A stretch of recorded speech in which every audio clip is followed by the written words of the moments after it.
Di saat kesulitan datang, di saat itulah sangat banyak orang berusaha untuk menurut Tuhan dengan menggunakan kuasa setan. Seharusnya bukan demikian.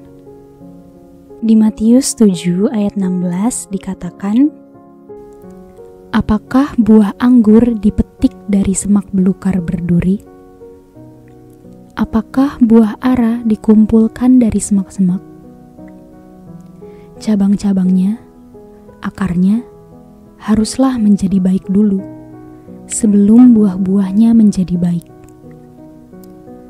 Semuanya harus menjadi baru dulu, sebelum buah-buahnya menjadi baru." Kristus katakan kepada Nikodemus di Yohanes 3 ayat 3, "Kamu harus dilahirkan kembali." Tanpa dilahirkan kembali, tidak seorang pun dapat melakukan kebaikan di hadapan Bapa di surga. Semua usahanya untuk berbuat yang baik akanlah sia-sia. Janganlah seorang berusaha untuk melayani Tuhan dengan kuasa selain kuasa kehidupan Tuhan yang membuat dia menjadi makhluk yang baru. Hanya dengan kuasa itulah pelayanannya akan berkenan di hadapan Tuhan. Apakah Kristus pernah di dalam kehidupannya mengalami kesulitan untuk berbuat yang benar? Tentu saja jawabannya adalah tidak. Mengapa demikian kasusnya dengan Kristus? Bagaimana dia dapat berbuat yang benar, sementara dirinya tidak berbeda dengan manusia yang dipenuhi kelemahan-kelemahan yang diturunkan kepadanya? Dia mengambil sepenuhnya kemanusiaannya manusia setelah Adam dan Hawa berdosa. Namun, dia tidak pernah berdosa, sekalipun di dalam pikirannya. Di dalam segala hal, dia dibuat sama seperti manusia. Ini kita dapati di buku Ibrani 2 ayat 17. Bukan hampir di dalam segala hal Kristus dibuat sama seperti manusia, tetapi di dalam segala hal. Di Yohanes 5 ayat 30, Kristus mengatakan, "Aku dari diriku sendiri tidak dapat berbuat apa-apa."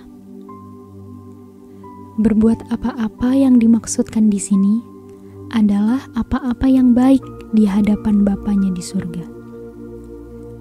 Rasul Paulus di buku Roma 7 ayat 15 mengatakan, "Karena apa yang aku lakukan, aku sebenarnya tidak ingin untuk lakukan.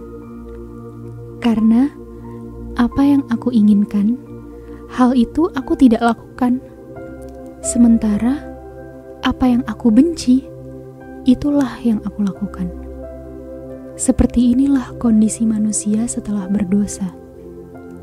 Dan kondisi inilah yang dimiliki kemanusiaannya Kristus waktu dia menjadi manusia.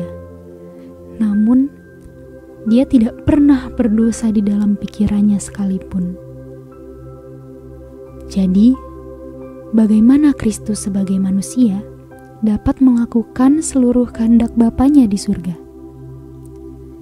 Jawabannya, karena dia tidak pernah percaya dirinya, tetapi dia senantiasa percaya di dalam Bapanya di surga.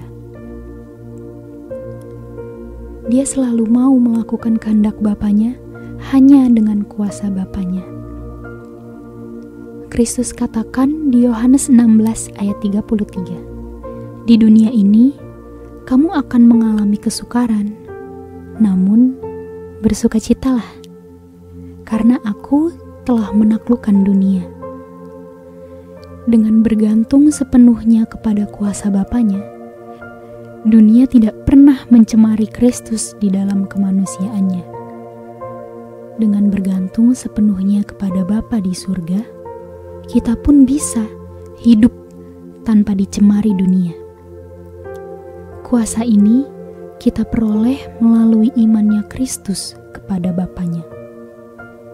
barang siapa percaya di dalam Anaknya tidak akan binasa, tetapi mereka telah memiliki kehidupan yang kekal.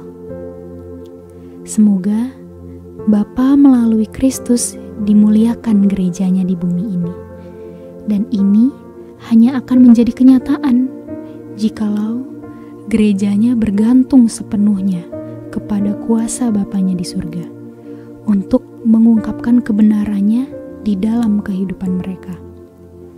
Sebagaimana Kristus di dalam kemanusiaannya, hidupnya senantiasa memuliakan Bapanya, kita semua pun dapat melakukan hal yang sama melalui iman Anaknya.